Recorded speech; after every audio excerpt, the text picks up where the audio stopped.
Setelah mendaftarkan perusahaan, Anda diminta mengisi kelengkapan data perusahaan untuk dapat membuat laporan WLKP. Buka profil perusahaan, upload logo dan gambar latar perusahaan Anda. Kemudian, isi tentang perusahaan dan lokasi, akhiri dengan tombol simpan. Tahapan selanjutnya adalah menu keadaan tenaga kerja. Menu ini digunakan untuk melakukan pelaporan keadaan tenaga kerja yang ada di perusahaan.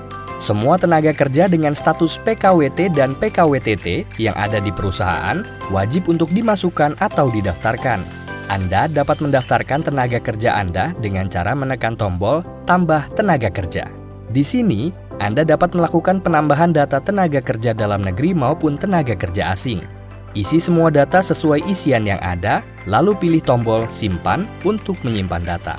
Website ini juga menyediakan fitur unggah data tenaga kerja melalui template yang sudah disediakan. Tersedia template penambahan tenaga kerja dan template pemberhentian tenaga kerja yang dapat diunggah sesuai dengan kondisi perusahaan. Pilih template yang Anda butuhkan, lalu pilih tombol download di sini. Template dalam bentuk Excel akan muncul di komputer Anda. Untuk pengisian kode jabatan, rekan hacker bisa melihat sheet kode jabatan di sini. Template yang ada tidak boleh diubah. Unggah data yang sudah diisi dengan melakukan klik pada tombol impor dari Excel. Data yang Anda upload akan ditampilkan di daftar tenaga kerja. Untuk tenaga kerja yang berhenti kerja, Anda dapat download template karyawan berhenti kerja. Bagi perusahaan yang memiliki perencanaan tenaga kerja dan rencana kebutuhan tenaga kerja, silahkan laporkan di sini. Tahapan selanjutnya adalah pengisian menu pelatihan. Pada menu ini, terdapat informasi mengenai training center dan pemagangan yang dimiliki oleh perusahaan. Jika perusahaan Anda memiliki training center atau tempat pelatihan khusus pekerja atau calon pekerja, maka silakan klik ya. Setelah mengisi, Anda dapat memilih tombol simpan untuk menyimpan data. Jika perusahaan Anda memiliki program pemagangan, maka Anda dapat klik ya dan melengkapi data berikut. Setelah mengisi, Anda dapat memilih tombol simpan untuk menyimpan data. Hubungan industrial. Pada menu hubungan industrial, Anda dapat melaporkan kondisi hubungan industrial di lingkungan perusahaan Anda, terkait jaminan sosial, persyaratan kerja, kelembagaan hubungan industrial, pengupahan, dan perselisihan.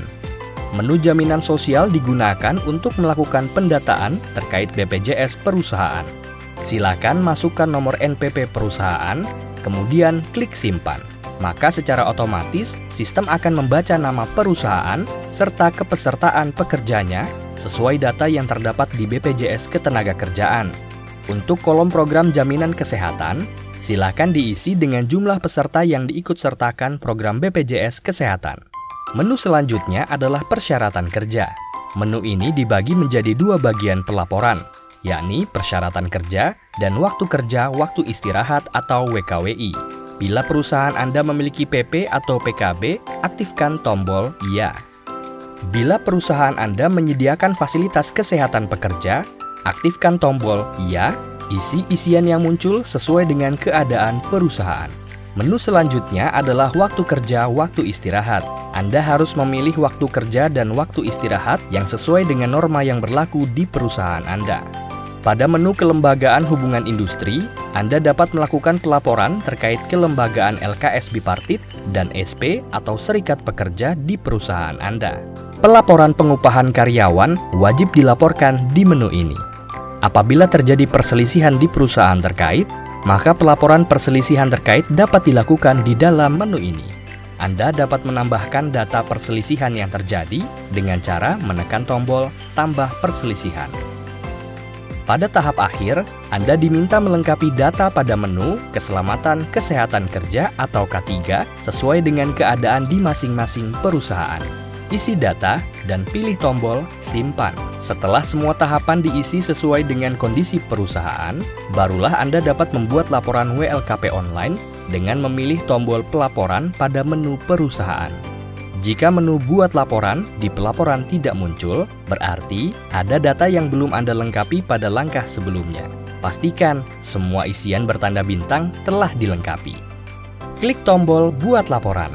Pastikan Anda sudah membaca dan menyetujui fakta integritas untuk dapat menyelesaikan proses pelaporan. Nomor pelaporan WLKP, tanggal laporan, dan tanggal kadaluarsa akan muncul setelah Anda klik Buat Laporan. Masa berlaku pelaporan adalah 1 tahun terhitung dari tanggal laporan. Anda juga dapat mencetak laporan Anda dengan klik tombol cetak.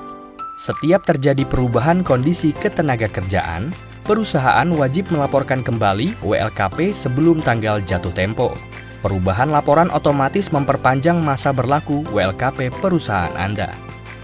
Selamat! Dengan adanya bukti laporan ini, rekan Naker telah menyelesaikan kewajiban WLKP perusahaan Anda. Jangan lupa, pelaporan harus dilakukan secara berkala maupun setiap ada perubahan. Perusahaan yang menghentikan atau membubarkan perusahaan juga wajib membuat laporan pemindahan atau penutupan dalam sistem WLKP online.